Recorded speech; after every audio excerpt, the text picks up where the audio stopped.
ગીતા એવી વ્યક્તિની કથા છે કે જે શીખવે છે કે કામ તો કરવું જ પડશે. અકર્મ નહીં, કર્મ. વિકર્મ નહીં, કર્મ. આપણે બધા આવર્તન અને પુનરાવર્તનમાં જીવતા લોકો છીએ. એક્શન અને રિએક્શન. કાં તો કોઈ મને કશું કહે અને હું રિએક્ટ થાઉં, અને કાં તો હું એક્ટ કરું.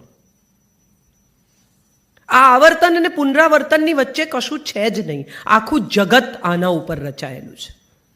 અને ત્યારે મારે ગીતાના 18 અધ્યાય, મને ખબર નથી કેટલા લોકોને મોઢે છે, પણ તમને કહેવા છે. મને પણ મોઢે નથી રહેતા, એટલે હું લખીને લાવી છું. સૌથી પહેલો છે અર્જુન વિષાદ યોગ. યોગનો અર્થ છે ધ્યાન. યોગનો અર્થ છે યુજ, એટલે જોડાયેલું. યુજ ધાતુ પરથી યોગ આવે છે. આપણે બધા યોગા કરીએ છીએ. 21મી જૂન યોગા ડે ઉજવીએ છીએ. પીસફુલ માઇન્ડ માટે યોગા કરવામાં આવે છે. તો આ જે યોગાની મજા છે એ વિષાદ સાથે કેવી રીતે જોડાઈ? જો વિષાદ છે તો યોગ ક્યાં છે? અને જો યોગ છે તો વિષાદ ક્યાં છે? યોગ તો વિષાદ ભગાડવાનું કામ કરે છે. અહીં પહેલું ટાઇટલ છે અર્જુન વિષાદ યોગ. વિષાદ છે, ભયાનક. અને સાહેબ તમે મજા જુઓ, યુદ્ધના 10 દિવસ પૂરા થઈ ચૂક્યા છે. આ રિપોર્ટિંગ છે. આ ખરેખર યુદ્ધ મેદાન પર ઊભા રહીને કહેવાતી વાત જ નથી. આ તો સંજય કહે છે ધૃતરાષ્ટ્રને. ધૃતરાષ્ટ્ર પૂછે છે કે ધર્મક્ષેત્ર એવા કુરુક્ષેત્રમાં મારા અને પાંડવ ભેગા થઈને શું કરે છે મને કહો. ધર્મક્ષેત્રે કુરુક્ષેત્રે સમવેતા યુયુત્સવ મામકાહ પાંડવાશ્ચૈવ કિમ કુર્વત સંજય. યુયુત્સુ એટલે એક સરખા યુદ્ધની ઈચ્છા ધરાવતા લોકો, યુદ્ધ તરફ ઇન્ક્લાઇન્ડ લોકો. અને ત્યારે એક વાત એ છે કે યુદ્ધ તરફ જે ઇન્ક્લાઇન છે ને એ જ યુદ્ધ કરી શકે. આ ભેગા થયા છે ને યુદ્ધ કરવાની ઈચ્છાથી ભેગા થયા છે, એટલે હવે યુદ્ધ તો થશે. હવે આ કોઈ લડ્યા વિના, લોહી રેડ્યા વિના પાછા નહીં જાય, નક્કી છે. અને માટે બરાબર મધ્યમાં લઈ જઈને ગીતા કહે છે કેમ? દ્રોણ પણ સાંભળે, દુર્યોધન પણ સાંભળે, એ તરફના તમામ યોદ્ધાઓ પણ સાંભળે, અહીં અર્જુન પણ સાંભળે. કૃષ્ણના મનમાં કોઈ પક્ષપાત નથી, એ કાનમાં નથી કહેતો ગીતા. ગીતા ગ્રહણ કરે એની છે. જેણે ગ્રહણ કરી એને ગીતા મળી, જેણે સાંભળીને છોડી દીધી એને ના મળી. તમે કોઈ સાધન લાવો ઇલેક્ટ્રોનિક, કોઈ ફોન, કોઈ માઇક્રોવેવ, કોઈ વોશિંગ મશીન, એની સાથે એક મેન્યુઅલ આવે. બધા જ લાવ્યા હશે. એ મેન્યુઅલ તમે વાંચો નહીં અને પ્લગ ઇન કરી દો, ધડાકા ભડાકા થઈ જાય, કોઇલ બોઇલ બળી જાય, જે થવાનું એ બધું પૂરું થઈ જાય, અને પછી તમે મેન્યુઅલ વાંચો તો એનો કોઈ અર્થ છે? હા કે ના? ના. આપણે ગીતા માણસ મરી જાય ને પછી બેસાડીએ છીએ.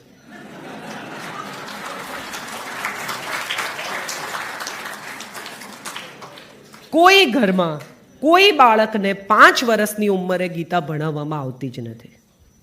ખરેખર જો તમે તમારા સંતાનનું સુખ ઈચ્છતા હો ને, તમે જો એમ ઈચ્છતા હો કે સારો માણસ બને, એ સુખેથી જીવે, એને એની જિંદગીમાં ક્યારેય સમસ્યાઓ ન આવે, તો એને જેમ તમે અંગ્રેજીની પોએટ્રી રટાવો છો ને એમ એને વાંચીને ગીતા સંભળાવજો.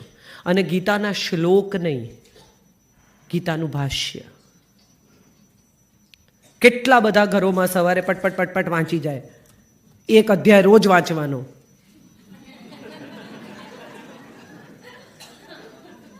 મોઢે થઈ જાય કેટલાક લોકોને, પણ ખરેખર જ્યારે તમે એમને એમ કહો ને કે જાઓ જઈને 2 લાફા મારી દો પેલા ભાઈને, ત્યારે કે ના ના, એમ કેમ, મારામાં નથી, આપણને મારે તો.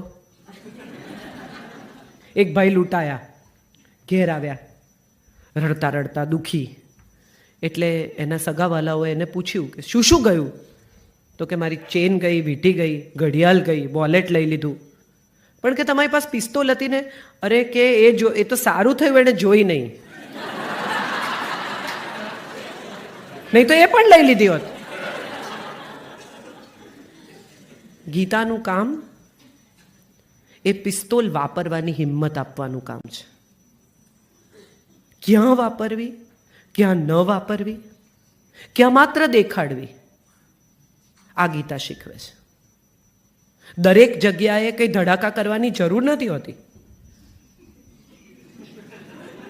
કેટલાક લોકોને એવી ટેવ પડી જાય છે એટલે વાપરો. ના, યુદ્ધ પૂરું થાય છે એ પછી 5 પાંડવ, સાત્યકી, શ્રી કૃષ્ણ અને યુત્સુ, આટલા યોદ્ધા બચે છે. કૌરવોમાં 3 યોદ્ધા બચે છે, કૃપાચાર્ય, કૃતવર્મા અને અશ્વત્થામા. કૃતવર્મા અને કૃપાચાર્ય આ બંને બ્રાહ્મણો છે. મજાની વાત એ છે કે એ સમયે વર્ણ વ્યવસ્થા આટલી સ્ટ્રોંગ હોવા છતાં પરશુરામ આયુધ રાખતા, વશિષ્ઠ અને વિશ્વામિત્ર આયુધ રાખતા, શ્વપાકી નામની ચાંડાલીની સાથે એક ઋષિએ લગ્ન કર્યા હતા. મત્સ્યગંધા એટલે સત્યવતી એ માછીમારની દીકરી હતી, જેની સાથે પરાશર મુનિએ સંભોગ કરીને વેદવ્યાસને જન્મ આપ્યો. વેદવ્યાસ માછી અને બ્રાહ્મણનો દીકરો હતો. એણે મહાભારત લખ્યું છે. આ વર્ણ વ્યવસ્થાઓને આપણે જુદી રીતે જોઈએ છે. આપણને લાગે છે કે જન્મે બ્રાહ્મણ, આપણને લાગે છે કે આનો વાણિયાનો દીકરો એટલે વાણિયો, જે વેપાર કરે તે વૈશ્ય, જે આયુધ ધારણ કરે એક ક્ષત્રિય, આયુધ વાપરવાની તાકાત ધરાવે એક ક્ષત્રિય. અને માટે આ ગીતાની કથા બરાબર કુરુક્ષેત્રના મધ્યમાં કહેવાય છે. કૃષ્ણ 2 વખત ઈશ્વરીય સ્વરૂપ બતાવે છે. 11મા અધ્યાયના 2જા શ્લોકમાં પૂછે છે અર્જુન કે આ બધું તમે જે કરો છો, મને તમે લડવાનું કહો છો ને આ કરો છો ને પેલું યુદ્ધ કરને, ક્ષત્રિય હશે તો તારે લડવું જ પડશે, બધી તમારી વાત સાચી, પણ હું કેમ માનું કે તમે ઈશ્વર છો? હું કેમ માનું કે તમે જે મને કહી રહ્યા છો એ સાચું પડશે? યત્ર કૃષ્ણ તતો જય, આવું ધૃતરાષ્ટ્ર કહે છે, આવું વિદુર કહે છે, આવું દુર્યોધન પણ એકવાર કહે છે, તેમ છતાં હું કેમ માનું કે તમે ઈશ્વર છો? ગીતા સંવાદ છે, પ્રશ્નોત્તરી છે, અને જે પ્રશ્ન પૂછી શકે છે એને જવાબ મળે છે. એવું ગીતા શીખવે છે. આપણે બધા પ્રશ્ન પૂછતા ડરીએ છીએ. કોઈને જઈને એમ પણ પૂછવાનું હોય ને કે આગળથી કઈ બાજુ જવાશે, તો એ આપણે ગાડી ચલાયા કરીએ પણ પૂછીએ નહીં. એ તો આવશે આગળ જોઈશું. એટલો ઈગો પ્રોબ્લેમ છે કે ડિરેક્શન પૂછતા પણ અચકાઈએ છે. અને એમાંય ખાસ કરીને સ્ત્રીઓ તો બિચારી ઊભી રાખી દે છે, ભલે પાછળ ગાડીઓ ઠોકાઈ જાય પણ ઊભી તો રાખે છે. ફટ દઈને ઊભી રાખીને પૂછે કે આમ જમણી બાજુ ક્યાં જવાનું? અને સાહેબ મજા જુઓ, કોણ શીખવે છે આ બધું? સારથી, જે એનો રથ હાંકે છે, જે એને દિશા બતાવે છે, જે એને લઈ જાય છે એ દિશામાં જ્યાં એણે જવાનું છે, અને બચાવે છે ત્યાંથી જ્યાં એણે નથી જવાનું. સઅર્થ એ સારથી છે. જેની પાસે મિનિંગ છે, જે મિનિંગફુલ છે એ સારથી છે. સઅર્થ છે માટે એ સારથી છે. આપણે બધાએ કહીએ છીએ ઘણીવાર આમ તો કે મેં તો બધું એને સોંપ્યું છે, મારો તો એ જ સારથી છે. પણ મજા એ છે કે આપણે એવું કહીએ છીએ કે આગે સે રાઈટ મેં લેના, હું કહું એમ ચલાવ ભાઈ. સારથી તું સાચો. અહીં તો સમર્પણની કથા છે. બધું છોડી અને મારે શરણે આવો. સર્વધર્મ પરિત્યાજ્ય મામેકમ શરણમ વ્રજ. છોડ બધું તો આવી શકીશ. મજા એ છે કે આપણે છોડવા તૈયાર નથી. ત્યાં જવું છે ખરું, હું આવું છું, પણ મારી સાથે 2 બેગ છે. ત્યાં બેગે જ છૂટ નથી ને એવો પોઝેસિવ છે. નરસિંહનો પુત્ર, નરસિંહની પત્ની, નરસિંહની દીકરી લઈ લીધા, સૂરદાસની આંખો લઈ લીધી, રસખાન પાસેથી હિંમત લઈ લીધી, યુદ્ધ લઈ લીધું, મીરા પાસેથી મહેલ લઈ લીધો, પતિ લઈ લીધો. મારા સિવાય કોઈના પણ આધારે રહીશ તો નહીં આવું. અંતે મારા શરણે આવ તો આપણે કામ કરીશું. ત્યાં મજા છે. ગીતાનો પહેલો શ્લોક છે ધર્મક્ષેત્રે, અને છેલ્લો શ્લોક ગીતાનો છે કરીષ્યે વચનમ તવ. ધર્મક્ષેત્રે, કુરુક્ષેત્રે આ જે યુદ્ધ થઈ રહ્યું છે એમાં મારા અને પાંડવો બે જુદા જુદા થઈને શું કરે છે? મામકા વિશે બહુ કહેવાયું છે, મારા અને પાંડવ બહુ બધા લોકોએ લખ્યું છે, પણ છતાંય મારે અહીંયા કહેવું છે કે મારા અને પાંડવ જ્યાં જુદા પડે છે ને ત્યાંથી યુદ્ધ શરૂ થાય છે. આપણા છોકરાઓ શું કરે છે એમ જો યુધિષ્ઠિર કે એમ જો ધૃતરાષ્ટ્રએ પૂછ્યું હોત, તો યુદ્ધ ન થયું હોત. આ મારા અને પાંડવ છૂટા પડ્યા માટે યુદ્ધ થયું. અને છેલ્લે કરીશ્ય વચનમ તવ ક્યાં કહે છે? ભીષ્મ પ્રતિજ્ઞા નથી તોડતા, હું નહીં તોડું પ્રતિજ્ઞા. ભલે સ્ત્રીઓ પવિત્રતા તોડે, ભલે તમે નિયોગ કરો, ભલે બધો ગોટાળો થાય, મને કંઈ પ્રોબ્લેમ નથી, પણ મારી પવિત્રતા, મારી પ્રતિજ્ઞા, હું મારી જડતા, મારો અહંકાર અકબંધ છે. એની સામે કૃષ્ણ કહે છે ન્યાસ્તિ શસ્ત્ર યુદ્ધમાન, હું યુદ્ધ નહીં કરું, શસ્ત્ર નહીં ઉઠાવું. અને છતાંય જ્યારે ખબર પડે છે 13મા દિવસે કે બહુ જ મૃદુ યુદ્ધ કરે છે, આનાથી દાદાને મરાતો નથી, અને દાદો તો કચ્ચાર ગાઢ વાળે છે, એક સામટા 13 બાણ છોડે છે અને ઉડાડે છે બધાને.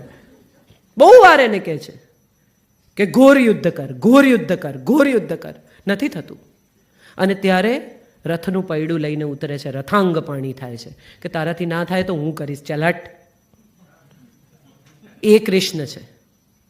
પ્રતિજ્ઞા એટલી જડ ન હોઈ શકે એ ગીતા શીખવે છે. જ્યાં જેમ જરૂર પડે ત્યાં બદલાઈ શકાય એમ કૃષ્ણ શીખવે છે.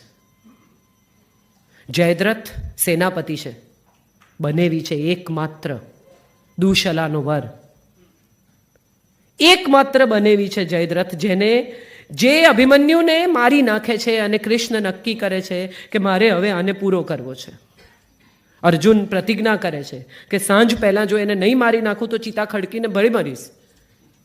આ એક જાતનું દ્યુત જ છે. ફરી એકવાર જુગાર રમે છે અર્જુન કે સાંજ પહેલા ના જડ્યો તો, પણ આ તો સ્વભાવે જ જુગારી છે. કેટલાક લોકો સ્વભાવે જુગારી હોય, આગળ આવશે, હું તમને કહીશ આ વાત.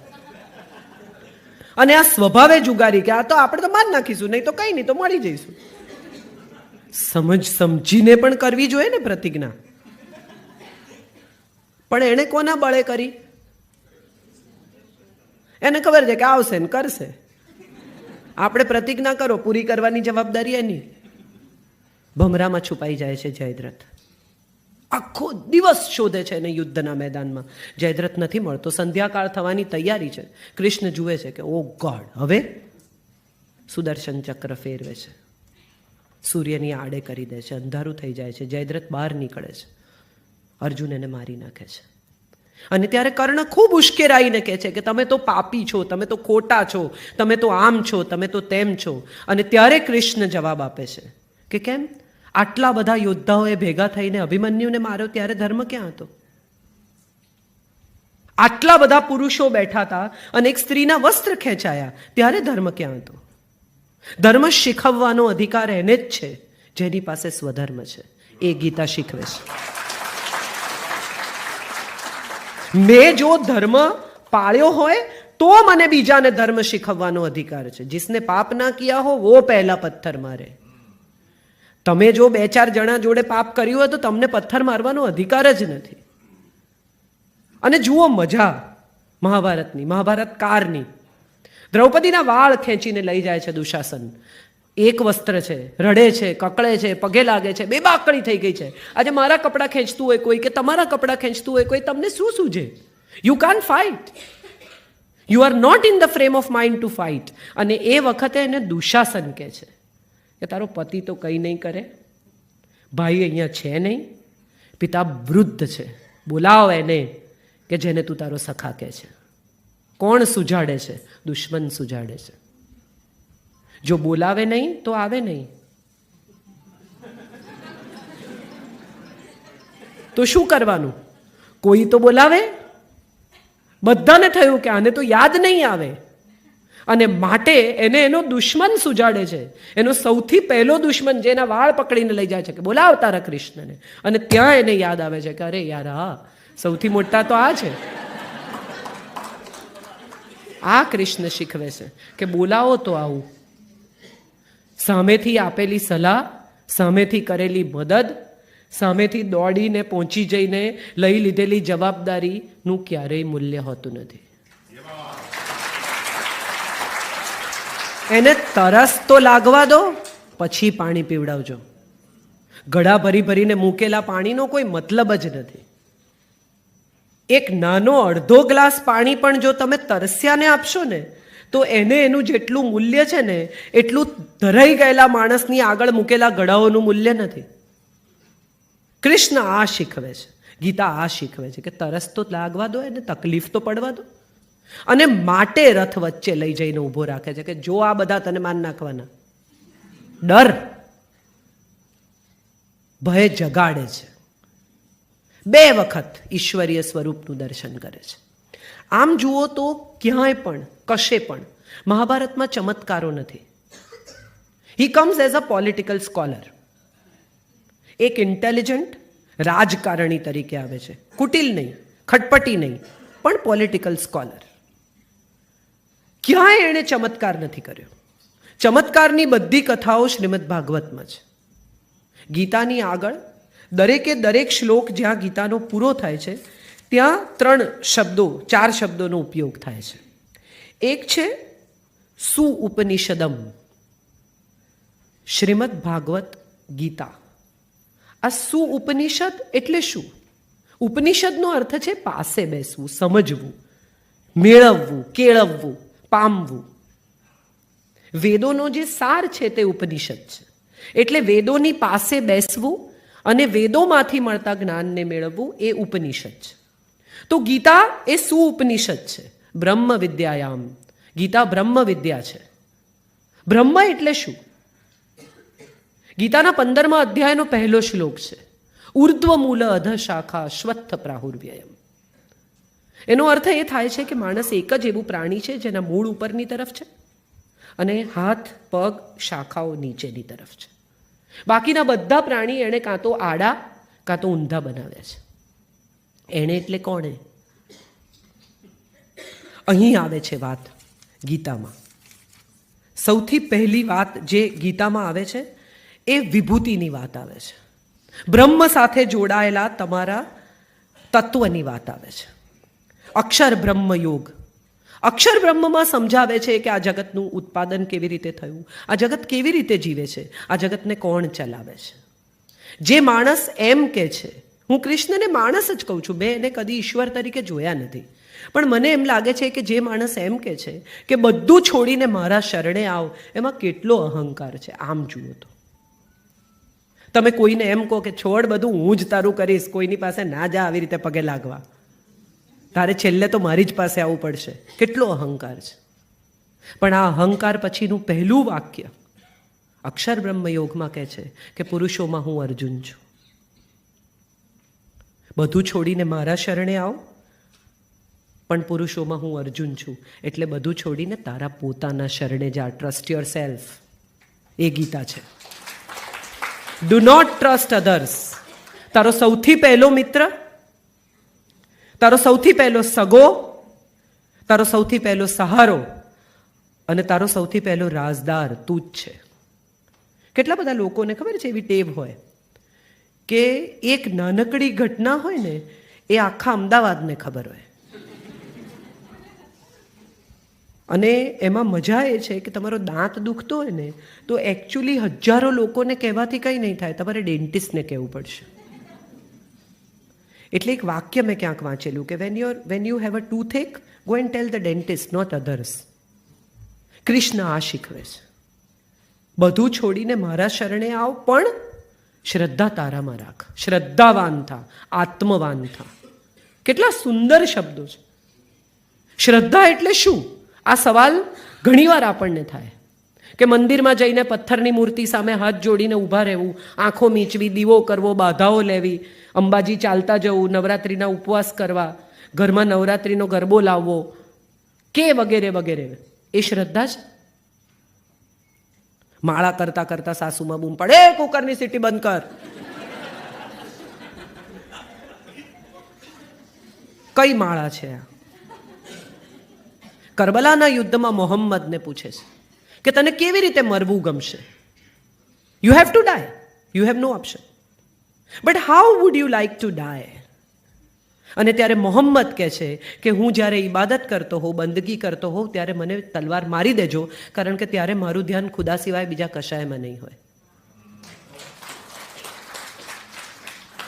મને પીડા જ નહીં થાય, મને રિયલાઇઝ જ નહીં થાય, અમારું એનેસ્થેસિયા હશે, મને કંઈ ખબર જ નહીં પડે, ત્યારે મને તલવાર મારી દેજો. આ શ્રદ્ધા છે. દીકરીને મામેરું કરવાનું છે. અમે સલીલ બેઠો છે, બેલા ભાભી છે, અમે જ્યારે નરસિંહ ભજવીએ છીએ ત્યારે મને ખબર છે કે મામેરાનો એ પ્રસંગ આવે, મેં કેટલી વાર એ નાટક જોયું છે, દરેક વાર મારા રૂવાડા ઊભા થઈ જાય અને દરેક વાર મને એમ થાવશે કે નહીં આવે. ખબર જ છે કે નાટક છે, ખબર જ છે કે આવવાનું છે, ખબર જ છે કે કયા ડાયલોગ પર આવવાનું છે, અને તેમ છતાંય તમને સવાલ થાય કે આવશે કે નહીં આવે. એ શ્રદ્ધા છે.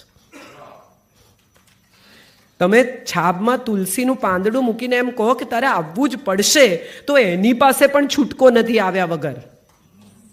એના ભક્તની લાજ રાખવા એણે આવવું પડશે, એની ભક્તિની, શ્રદ્ધાની, એની આસ્થાની મૂલ્ય કરવા એણે આવવું પડશે. નહીં તો લોકો વાતો કરશે કે આ શ્રદ્ધા શ્રદ્ધા કરે છે, બોગસ, કૃષ્ણ આવ્યો તો નહીં. એની મજા છે. તો શીખવે છે શ્રદ્ધાવાન થા, પણ શેમાં શ્રદ્ધા રાખ? મારામાં, પથ્થરમાં, દીવામાં, કર્મકાંડમાં? સ્વધર્મમાં શ્રદ્ધા રાખ.